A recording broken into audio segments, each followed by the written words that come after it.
What unfolds when a self-proclaimed BBQ master steps into one of his establishments and overhears a server belittling a family based on their appearance? Darren O'Neal transformed a weathered food truck and a simple folding table into a thriving BBQ business. After a dozen years, he had established 16 full-service restaurants throughout Texas and Oklahoma.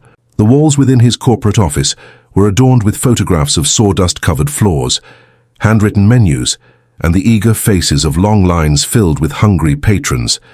He recalled each painstaking hour he endured to establish the brand. Yet recently, an unsettling sensation lingered. The figures appeared satisfactory, yet feedback from the Arlington location had seen a decline. Observations regarding unwelcoming personnel, a chilly ambiance, and hurried service appeared more frequently than he preferred. Colby, his district manager, insisted that everything was perfectly fine. Just a handful of particular individuals, he remarked with a casual shrug. Darren was not convinced. It had been more than a year since he last set foot in the Arlington store. They had brought in fresh faces, and he was unfamiliar with the present team. As the company grew larger, it became quite common for many of the staff to be unfamiliar with him in person, only the name appearing on their paychecks. On a serene Wednesday, Darren resolved to witness it firsthand.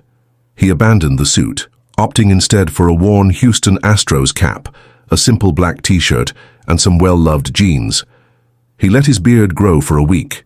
His assistant arranged a rideshare to ensure his truck remained unnoticed. He even donned tinted glasses. When he walked into the Arlington location at 6:15 p.m., he appeared to be just another weary individual seeking a meal after a long day at the office. The restaurant was moderately busy. Soft strains of country music filled the air. The aroma of brisket and sweet smoke stirred his appetite, causing his stomach to rumble. A youthful hostess, just stepping into adulthood, welcomed him. "Just one?" "Indeed, it's just me," Darren remarked. She guided him to a cozy booth near the window. A sizable family, consisting of 2 parents and 3 children, occupied a space 2 tables away. A little boy, no older than 6, was busy coloring on the children's menu. Darren perused the menu while remaining attentive to his surroundings. A server approached the family, sporting short, spiky blonde hair and a strong jawline. Travis was the name displayed on his tag. "Are you all prepared?" Travis inquired, his expression remaining neutral. The father acknowledged with a nod. "Absolutely. Let's go with 2 combos, one with brisket and the other with ribs. The children will have the chicken strips." Travis lifted an eyebrow. "Are you certain you require all of that?" The father blinked. "Apologies," Travis chuckled. "Just putting it out there, everyone. It seems you've been indulging in the buffet a bit too much. It could be wise to slow down a bit." Utter stillness. The mother's cheeks flushed with color. The children gazed intently at their crayons. Darren stood still, caught in a moment of disbelief. The father made an effort to maintain a calm tone. "We'll take what we ordered," Travis said with a shrug. "Do as you please." He pivoted and strode away, murmuring words that Darren couldn't quite grasp. Darren's hands tightened beneath the table, his face flushed with heat. The family lingered, in an uncomfortable hush. The small child inquired softly, "Are we in trouble?" The mother shook her head, dabbing at her eyes with a napkin. Darren rose to his feet. Not a single word escaped his lips, strolled right by the family, offered them a courteous nod, and approached the counter. A young woman in the rear captured his attention. She was swiftly and intently packing orders. "Zadie is what her name tag proclaims," he leaned in close. "Excuse me, could you tell me who is the manager currently on duty?" Zadie glanced upward, taken aback. "Well, Travis is. What is the reason?" He offered a constrained smile. "I'll handle that at a later time." She appeared perplexed, yet gave a nod of agreement. Darren departed without placing an order. He returned to his hotel, his heart still racing. Rest eluded him. On that particular evening, he crafted a list. Tomorrow he would return, but in a different way. This time he was more than just a customer. He held the position of authority, and Travis. He was completely unaware of what lay ahead. The following morning, Darren arrived at the Arlington parking lot by 9:45 a.m., Seated in a rented sedan, the seat reclined slightly to blend into the surroundings. He observed the staff as they filtered in through the side door. A handful lingered by the dumpster, laughter mingling with the haze, while others appeared to be caught in a daze. Still no sign of Travis. At 10:10, a tall figure in a black polo strolled in, clutching a fountain drink and engrossed in his phone. That familiar spiky blonde hair, not a single glance cast in anyone's direction. Darren inhaled deeply, exited the vehicle, and made his way to the rear. The kitchen was already alive with activity. A radio softly hummed in the background just beyond the prep line. The aroma wafted through the air, a pungent blend of vinegar, onions, and hickory. Darren walked over to a younger man who was expertly slicing sausage links behind the counter. "Good morning," Darren remarked. "It's my first day and I've been instructed to ask for Zadie." The man lifted his gaze, blinked, and then gestured toward the front. She filled the tea urn behind the counter, her sleeves rolled up and hair pulled back in a tight ponytail, exuding a sense of focus and tranquility. Zadie glanced over. "Absolutely, I'm set to begin today. Getting everything ready and on standby. I believe the office has forwarded the paperwork in advance." She examined his features intently, then gave a slight nod. "Indeed, they brought up someone. But I didn't catch your name." "Devon," he remarked. "Devon Miles." She presented him with an apron. "Have you ever had experience in the food industry?" He secured it around his waist. "I've done some work in the kitchen, though it hasn't been in a formal capacity." "Okay, let's begin with the dishes and trash, and then assist me in stocking the front." The lunch hour fills up quickly. Darren matched, her pace falling in line behind her. She moved with purpose, offering guidance calmly and clearly. He appreciated her rhythm. By 11:15, patrons were already forming a queue. The familiar faces entered: contractors, delivery drivers, and retirees, all of whom had a clear idea of their desires before stepping inside. Darren focused intently on his tasks, diligently wiping down the counters, replenishing the sauce bar, and maintaining a watchful eye over the entire scene. Travis emerged from the rear at 11:30, clad in his complete uniform, hair meticulously styled, and chewing gum with a casual air. He overlooked Darren. He made his way directly to the register, where Zadie was busy processing orders.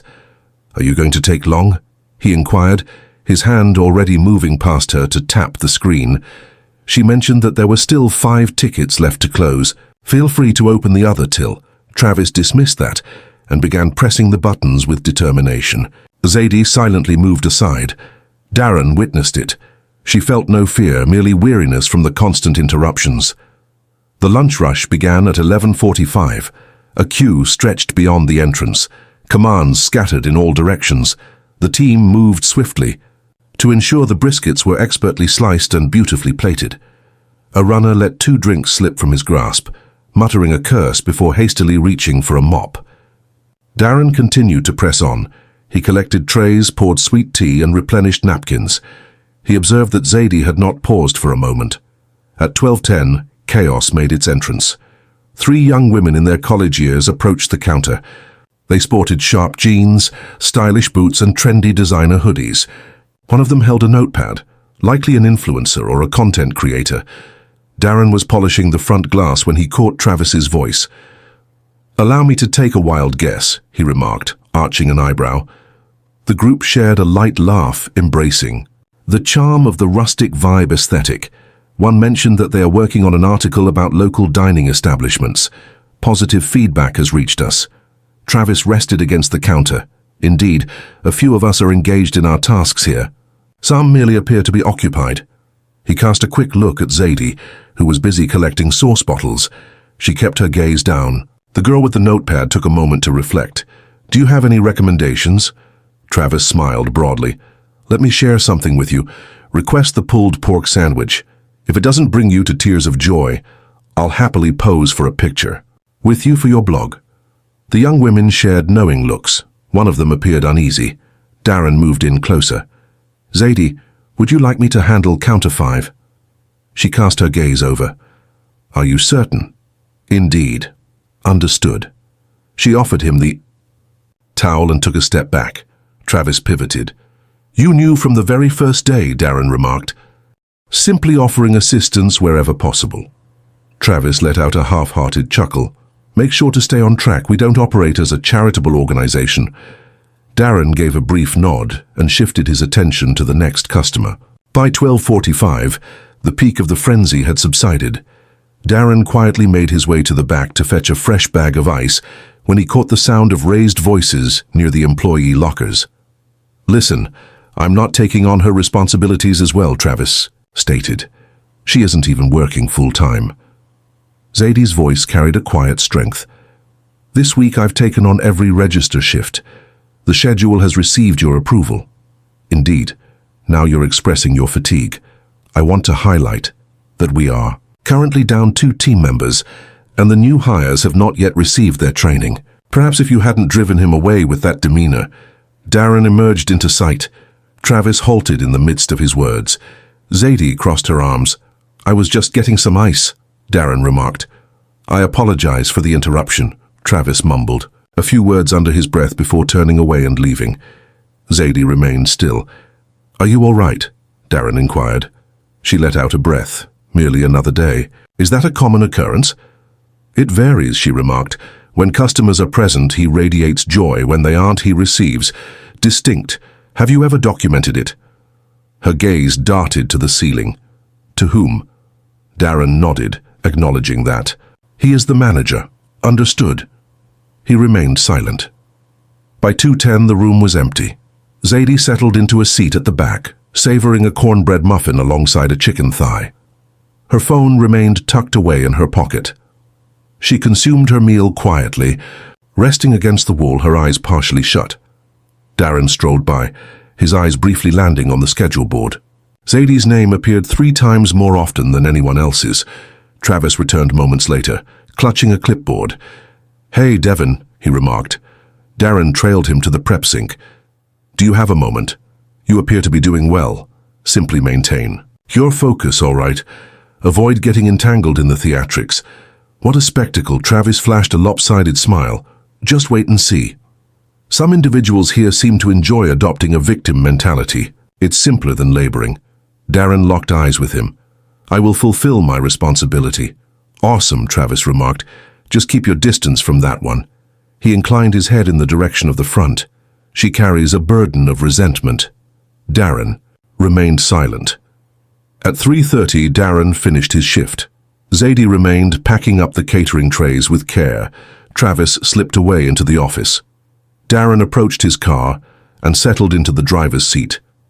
He gazed at the azure expanse above for what felt like an eternity. Travis had not merely uttered a single unfortunate remark. He embodied a recurring theme, a burden pulling the whole scene into despair. He cultivated an atmosphere of tension, showed favoritism, and ridiculed both customers and staff as if it were a game. And Zadie. She was the sole force that kept everything intact.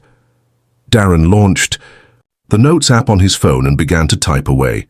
He would return tomorrow, yet not to observe he had finished his observations. The forthcoming action will be lasting. The following morning, Darren showed up in casual attire once more, yet this time he chose not to conceal his visage. He entered through the front door at 9:45, right as the prep crew was unlocking coolers and tallying sauces. Zadie leaned over a clipboard, meticulously cross-checking the inventory with the delivery sheet. Her gaze darted upward upon spotting him, and she momentarily hesitated, caught off guard. Good morning, she said. Good morning.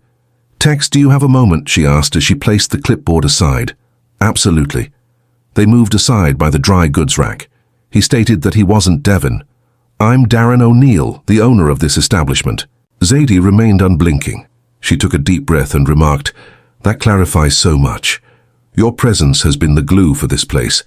I could sense it the moment I arrived. She crossed her arms. It's quite easy when there's no competition. How long have you been working with Travis? Since December.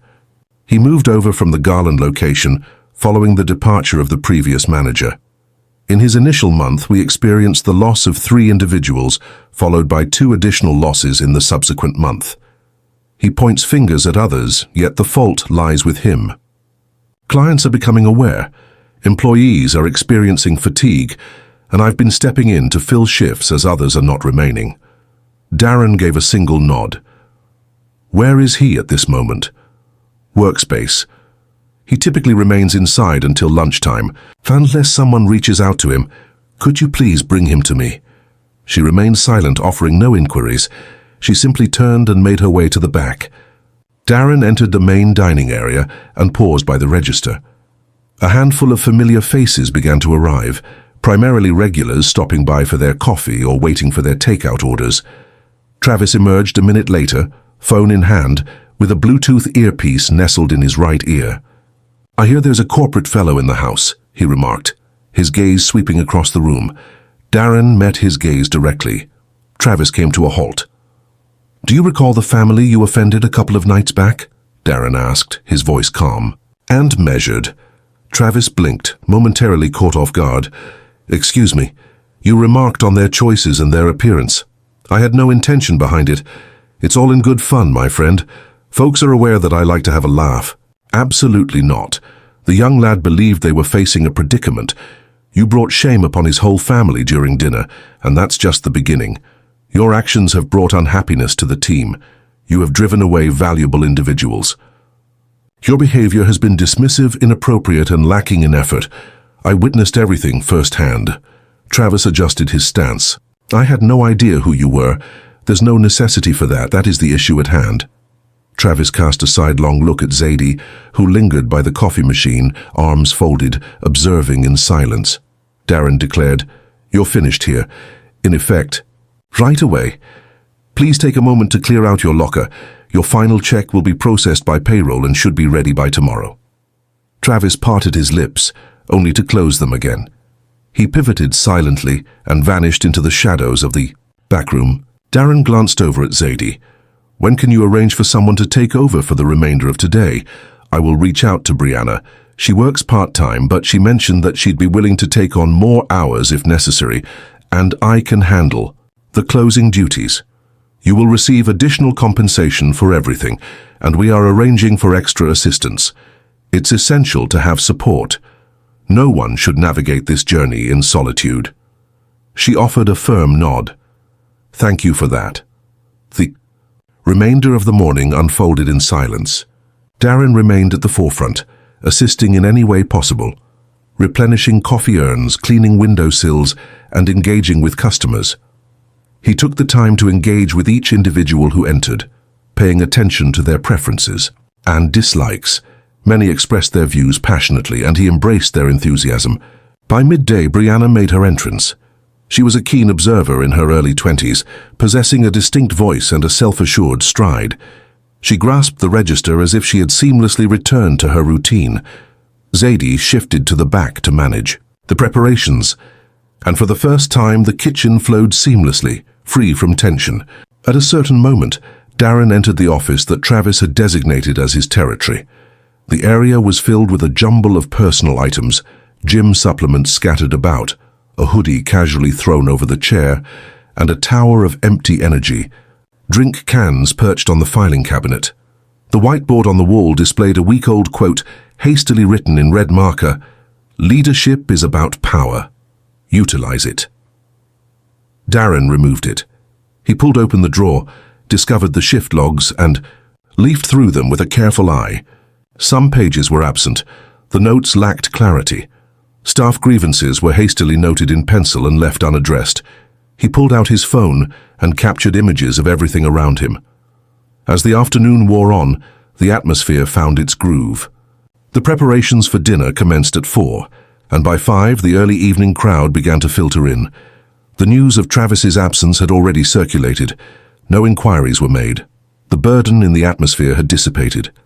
Around 5:30, Darren encountered something that caused him to halt abruptly. The same family that came in 2 nights ago entered once again. The father appeared uncertain, casting furtive glances as if questioning their presence in that place. The mother held a petite handbag, while the children nestled closely together. The young lad clutched a plush dinosaur tightly against his side. Darren approached the front and personally greeted them. "Welcome back," he remarked. The father paused, uncertainty flickering in his eyes. "We had our doubts about whether we should Proceed. Given what happened last time, Darren stated that he is the owner and that he was present that night. I witnessed the events unfold. This employee is no longer part of the company. The mother appeared taken aback. He acknowledged with a nod. This establishment was founded by me 12 years ago. While it may not be flawless, the events that transpired are unacceptable in any space associated with my name. I'd like to treat you to dinner tonight, and if you're open to it, I'd really enjoy having a conversation with you afterward. The father glanced at his spouse before turning his gaze back to Darren. We would appreciate that. They found themselves nestled in a cozy booth where Zadie emerged with a warm smile to take their order.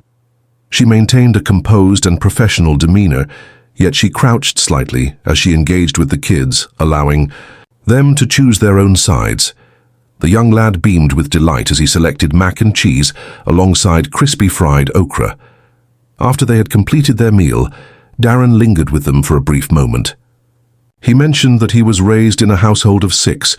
Though our possessions were few, it was in the act of sharing meals that we rediscovered our humanity. What transpired here contradicted that. The mother nodded, her tone gentler now. All we desired was an evening away, that was everything. Darren insisted that you ought to have it. At any moment, they departed with 2 bags of leftovers and a handwritten note from him, complete with his personal number. As the door clicked shut behind them, Darren shifted his gaze to Zadie. What is the current number of available positions? 2 full-time positions and 1 part-time position. We face challenges in retaining individuals. The transformation begins tomorrow. I'm inviting a regional hiring manager to join us. We will implement paid training, provide retention bonuses, and create a genuine pathway for advancement. Zadie raised an eyebrow. That will come at a cost. Negative. However, neither is it feasible to replace individuals on a monthly basis. I prefer to invest in individuals who are genuinely committed to being part of this journey. She gave a single nod. Darren mentioned that we're also introducing a new position, lead supervisor. You will be reporting directly to the district lead. Rather than the store manager, it will provide you with protection and credibility without overwhelming you with documentation. Zadie took her time before replying. Then she declared, I'll take on the challenge, but only if we elevate the entire team alongside us. Agreed. As the day came to an end, Darren took it upon himself to assist in mopping the floors. He remained mostly silent, focusing intently on his tasks. The playlist transitioned to classic blues, while the final friars whispered softly as they settled down. Before departing, he lingered by the front door, surveying the familiar surroundings, the same walls, the same tables, but everything felt altered now. With a sense of ease and tranquility, he directed his gaze towards Zadie. Tomorrow, I will be introducing the district manager. We will review all aspects including schedules, budget, and staffing, but tonight you took the lead. She offered a subtle smile. It seemed like an entirely different dining experience. That is the case at this moment. He emerged into the darkness, the aroma of wood smoke lingering on his shirt. As he moved forward, the lights extinguished one after another. The following morning, Darren made his way back to the Arlington restaurant at 7:30. The outside air was beginning to warm, carrying with it the subtle aroma of mesquite, wafting gently from the smoker vents at the rear. He turned the key in the front door, pushing it open to reveal the stillness of the softly lit interior. The dining room lingered with the subtle remnants of last night. Clean tables, polished floors, and chairs neatly stacked. Zadie showed up 10 minutes later, holding a thermos and a binder. She appeared unfazed by his presence. I thought you'd arrive early, she remarked, placing the binder on the counter. I gathered the shift logs from the past 4 weeks. You'll want to take a look at them. Thank you, Darren responded. We will review them with the district shortly. For the next 30 minutes they moved quietly, illuminating the space, assessing inventory, and scrutinizing delivery records. Zadie maintained a steady yet deliberate pace, sifting through invoices and meticulously correcting discrepancies with a pencil. She observed that 2 sauce crates had been labeled as delivered, yet they were absent from the inventory. Darren made a note of it and included it in the list of items to review. At 8:30, Colby, the district manager, entered the room. He donned a sharp button-down shirt, sleeves meticulously rolled to the elbow, and carried his familiar clipboard with an air of purpose. He halted abruptly upon catching sight of Darren lurking behind the counter. "I wasn't aware you were visiting. Again this week." "I didn't announce it," Darren stated without any inflection. "There are a few issues to address," Colby responded with a slight nod. "Indeed, I came across the news about Travis quite unexpectedly." "No, it wasn't," Darren stated. "It was long overdue, and had you been more observant, you would have anticipated it." Colby remained silent, yet there was a subtle tightening of his jaw. Darren gestured toward the dining area. "Shall we take a seat?" They chose a booth by the window. Zadie arrived, carrying the binder with her. Darren unsealed it and angled it toward Colby. "She has been putting in more than twice her allotted hours. The turnover of staff has been relentless. Moreover, there appears to be no documentation regarding any follow-ups on formal complaints. What have you been doing with the reports from this store?" Colby glanced down, flipping through the pages. "I went through them, but I didn't expect the volume to be this substantial. You were unaware simply because you didn't inquire. You placed your trust in a single manager's assurance and have not visited this location at all since January.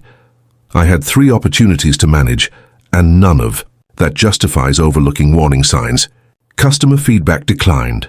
Staff hours increased significantly, and there was no attempt to reach out to the floor leads via phone. This situation extends beyond a single poor hiring decision. It revolves around supervision or an utter absence of it." Colby leaned back.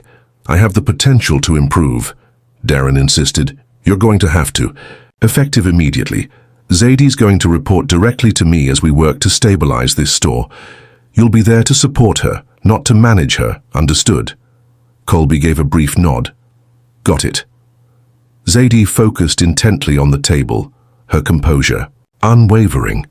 Darren pressed on. "We are currently assessing each store within your area. If I come across anything resembling what I witnessed here, you won't be occupying this position next week." Colby understood, his voice barely above a whisper. Darren glanced over at Zadie. 2 temporary hires have been approved to commence on Monday. One possesses experience in the kitchen, while the other has worked in front of house roles. "We will implement staggered shifts until the schedule is fully populated." She offered a subtle nod. "That is beneficial. I understand it's still a bit constrained, but it's a beginning." At 9:30 the doors swung open for business. The morning patrons were few, primarily consisting of retirees, alongside a handful of construction workers enjoying brisket tacos and coffee. Darren observed from a distance, taking note of how the fresh cadence maintained its momentum. Zadie oversaw the register, while Brianna arrived promptly at 10, seamlessly taking charge of the counter with a calm assurance. At 11:15, Darren ventured outside to answer a call. It was from the family he had conversed with the previous evening. The father's voice remained calm and unwavering. "I wanted to express my gratitude, not only for the meal but also for the way you managed everything." "What happened to you wasn't fair," Darren said. "I apologize for not being able to intervene." More quickly, "You've accomplished more than what many would dare," the man responded. "My wife shed tears on the way home, yet they were different from the usual kind." After the call, Darren lingered for a moment beneath the awning, observing a delivery truck maneuvering into the loading zone. A prep cook emerged, clipboard in hand, moving with determination. The dining room was bustling, with nearly half of the tables occupied. Whispers flowed through the air, plates crashed together. The atmosphere that had previously been thick with unease had nearly dissipated. A woman, cradling a toddler on her hip, made her way to the counter. The young one stretched out a hand toward a cookie nestled in the display case. Zadie bent down. A bit flashed a smile, and without a moment's pause presented the boy with a sample piece on a napkin. The mother appeared taken aback, followed by a sense of gratitude. Darren moved alongside Colby, who was currently engaged in replenishing the napkin dispensers. "Do you see that?" Darren asked, gesturing toward the front. Colby tracked his line of sight. Darren stated that she acted on her own accord, not because someone instructed her to. She did it because that's the essence of the experience we've cultivated here. Colby acknowledged that understanding now. "I've spent too much time staring at spreadsheets. Begin observing others." At 2:30, the flurry of lunchtime activity began to subside. The team commenced the task of tidying up the tables, replacing the heat lamps and preparing for the evening shift. Darren gathered the team in the dining area, patiently waiting for everyone to form a relaxed circle around the counter. He started, "I have something to say. This establishment was constructed through tireless efforts and limited resources. However, we always prioritize integrity in our relationships. At some point, I lost my way. I allowed it to slip away by keeping my distance." Silence enveloped the scene as if time itself had paused. Not a single soul stirred. That is evolving. We are reconstructing this store not merely through staffing or policies, but by fostering trust. You are worthy of more. It all begins with me. He scanned the room, the faces weary yet attentive. A hiring board will be displayed in the break room. If you happen to know someone who would be a great fit for this place, feel free to refer them. We will provide them with training. We will compensate them fairly.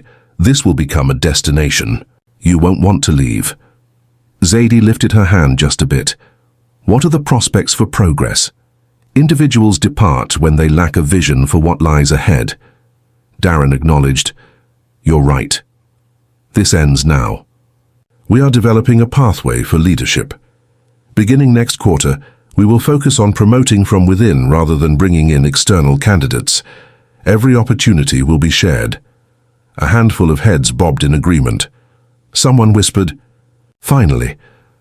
Darren offered a subtle smile. "Indeed it is."